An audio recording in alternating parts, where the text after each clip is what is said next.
So ఇందులో ఎవరి ఎత్తుగడ ఉంది అంటే చంద్రబాబు నాయుడు గారు ఎత్తుగడ ఉంది. అందుకే ఆ సెక్షన్ ఆఫ్ మీడియా రేపటి నుంచి చూపండి ఈవెన్ విపరీతంగా ప్రొజెక్ట్ చేస్తారు. రామోజీరావుకి ఎందుకు అందుకు ప్రేమ, రాధాకృష్ణకి ఎందుకు అందుకు ప్రేమ, చంద్రబాబు నాయుడు చెల్లిని బయట వేసాడని జగన్మోహన్ రెడ్డి అనడంలో ఎందుకు ఆయనకెందుకు ఆమె మీద అంత ప్రేమ?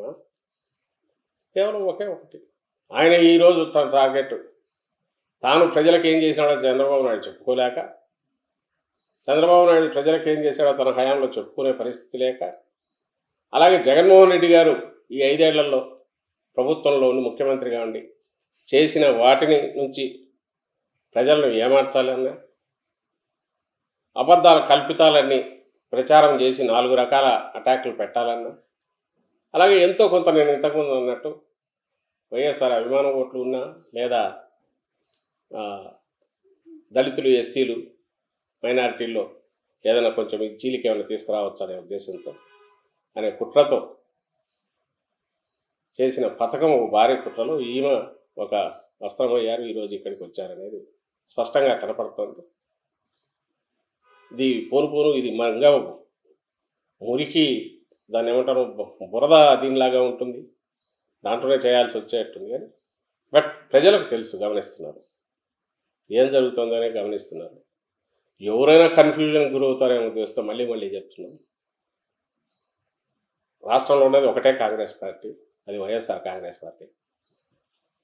హస్తం గుర్తు, చేయి గుర్తున్న కాంగ్రెస్ పార్టీ ఎప్పుడో పోయింది, అది లేదు. వైఎస్ఆర్ గారు ఉన్నారు అందరి గుండెల్లో, ఆయన తనయుడు గారే కాక ఆయన రాజకీయ వారసుడుగా కూడా పూర్తి ఆ స్థానాన్ని ఈరోజు ప్రజల హృదయాల్లో జగన్మోహన్ రెడ్డి గారు సంపాదించుకున్నారు.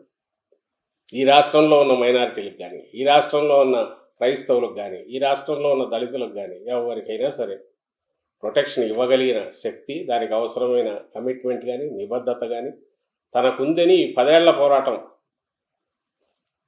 ఈ 10-12 ఏళ్ల పోరాటంలో పార్టీ పెట్టినప్పటి నుంచి, 2012లో పార్టీ పెట్టినప్పటి నుంచి ఇప్పటి వరకు తను రుజువు చేసుకుంటూ ఉన్నారు. కాబట్టి ఇక్కడ ఇంకో దీని అవసరము, అవకాశము లేదు అంటే ప్రజలకు కానీ రాష్ట్రానికి కానీ. ఆ విషయం కేవలం ఎవరికైనా తెలియదు అని ఎవరన్నా అనుకుంటే, పిల్లి కదా కళ్ళు మూసుకొని పాలు తాగితే ఎవరు చూడలేదు అంటున్నట్టు, దానివల్ల ఉపయోగం ఉండదు అని చెప్పదలుచుకున్నాం. అండ్ దీనికి సంబంధించినంత వరకు అంటే ఆ షమ్లమ్మ మాటల్లో క్రైస్తవుల గురించి కూడా ప్రస్తావనకు వచ్చింది. కాబట్టి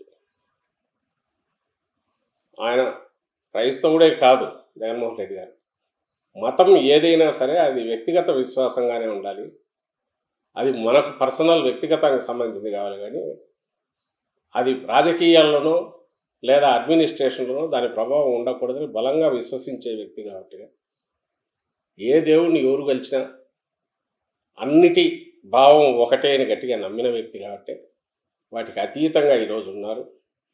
అక్కడ ఎవరికి ఏ రకంగా అన్యాయం జరిగినా వాళ్ళని ప్రొటెక్ట్ చేసుకోవడం, తన హక్కును చేర్చుకోవడం, ఈ రాష్ట్రంలో ఎట్టి పరిస్థితుల్లోనూ ఎలాంటి దీనివల్లైనా సరే ఇక్కడ ఏ మత ప్రాతిపదిక మీద ఎవరికి ఏ అన్యాయం జరిగినా కూడా ఆయన సహించడు, అలాంటిది జరగనివ్వడని ఇక్కడ ప్రజలు కూడా 5 కోట్ల మంది కూడా విశ్వసిస్తున్నారు.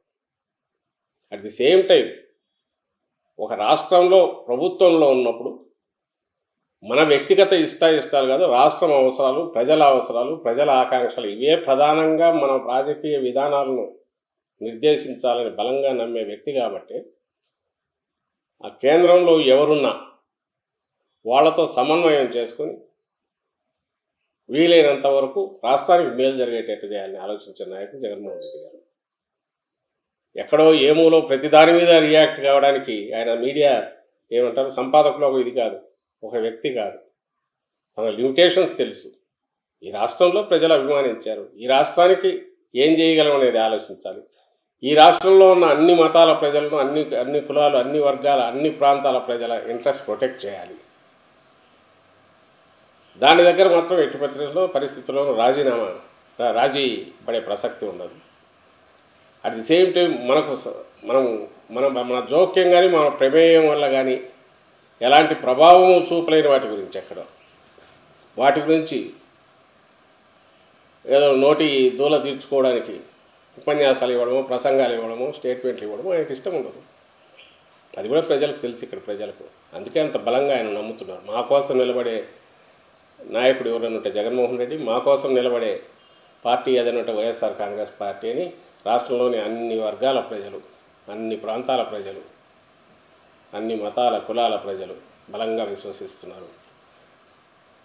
కాబట్టి వైఎస్ జగన్మోహన్ రెడ్డి గారి చెల్లెలుగా, రాజశేఖర రెడ్డి గారి కూతురుగా షర్మిలమ్మను అభిమానిస్తారు. అది కూడా ఆమె పోగొట్టుకునే దిశగా రావడం ఈరోజు మొదలు పెట్టింది, అలాంటి అడుగులు వేస్తుంది అనేది ఈరోజు ఆమె మాట తీరు కానీ బిహేవియర్ కానీ చూస్తే అర్థమవుతుంది. అందుకు ఇంతకుముందు నేను అన్నట్టు జాలిపడడం తప్ప వేరే ఏం చేయలేకపోవచ్చు. ఏపీ సీఎంతో పాటు చంద్రబాబు నాయుడు కూడా మేము విమర్శించింది, ఇద్దరు కూడా రాష్ట్ర ప్రయోజనాలను తాకట్టు పెట్టారని చెప్తున్నారు. మీరేమో చంద్రబాబు ఇంట్రెస్ట్ కాపాడడం కోసం షర్మిల కాంగ్రెస్లోకి వచ్చిందని మీరు ఇప్పుడు ప్రధానంగా చంద్రబాబు నాయుడు గారికి సంబంధించి 14-19 మధ్య ఏం చేశారనేది ఆమె టార్గెట్ ఏదో మాట్లాడడం తొలినా ఆయన పోయేదైతే ఏమీ లేదు. ఎందుకంటే ఇప్పుడు ఆయన ఉన్నది దాదాపు నేను ఇంతకుముందు అన్నట్టు వెంటిలేటర్ మీద ఉన్నాడు. పొత్తులు పెట్టుకొనో ఓటును ఏ ఓటు అయితే జగన్మోహన్ రెడ్డి గారి వస్తుందో అది చీలాలి, ఏ ఓటు అయితే జగన్మోహన్ రెడ్డి గారికి వ్యతిరేకంగా ఉందని ఆయన అనుకుంటున్నారు మా పార్టీకి, అది కలిసి ఉండాలి. ఇదే ఆయన టార్గెట్. అందుకే ఆయన ఏది చేసినా అదే చేస్తున్నాడు. పవన్ కళ్యాణ్ కూడా అక్కడక్కడ ఇంతకుముందు విమర్శించిన వాడే ఆయన ఈరోజు ఆయనతో కలిశాడు. ఎందుకంటే ఈరోజు ఆ ఓటు చీలకూడదు, యాంటీ ఇన్కంబెన్సీ అనే ఓటు చీలకూడదనే ప్రయత్నంలో భాగంగా ఈరోజు ఈమె ఇది మాట్లాడిన ఆ మాటల్లో డొల్లతనం క్లియర్గా కనపడుతుంది. ఎందుకంటే ఇర్రెలవెంట్ చంద్రబాబు నాయుడు ఇప్పుడు ఉండేది ఆయన ఇర్రెలవెంట్ దీంట్లో ఉన్నారు. ఆయన పాస్ట్ హిస్టరీ ఇంకా 4 మాటలు ఎక్కువ మాట్లాడినా కొంపలంటకు పోయేదేం లేదు, ఆయనకు పోయేదేం లేదు. ఆయన BJP B team C team ఏమన్నా ఆయన పోయిందేం లేదు. ఎందుకంటే బీజేపీతో పొత్తు కోసం ఆయన వెంపర్లాడుతున్నాడు కాబట్టి తన మనుషులను పంపుతున్నాడు. ఆ బీజేపీ పార్టీలో తన డైరెక్ట్ వాళ్ళ ఎంపీలు వాళ్ళందరినీ అక్కడే పెట్టాడు. అధ్యక్షురాలు స్వయంగా ఈయన తరఫున వకాలు తప్పించుకొని అమిత్ షా గారిని కలిసి కేసులోంచి బయటపడేయాలని చూస్తే అందరికి వచ్చినవి ఇవన్నీ. సో పొత్తు కోసం ప్రయత్నం చేస్తున్నది చంద్రబాబు నాయుడు గారు. కాబట్టి ఆయనకేం పోయేదేం లేదు. ఆమె బీజేపీకి ఆయన ఇంకో టీం అనే పోయేదేం లేదు. జగన్మోహన్ రెడ్డి గారికి ఖచ్చితంగా నష్టం కలిగించే ప్రయత్నంలో ఇది ఉపయోగపడుతుంది అనేది వాళ్ళ లక్ష్యం. అయితే ఇక్కడికి జగన్మోహన్ రెడ్డి గారు ఈరోజు కాదు, 14 ముందు అప్పట్లో వాజ్పేయి గారు అద్వానీ గారు వీళ్ళు ఉన్నప్పుడు అప్పుడు అడిగారు, బీజేపీ నుంచి మోడీ గారు అడిగారు.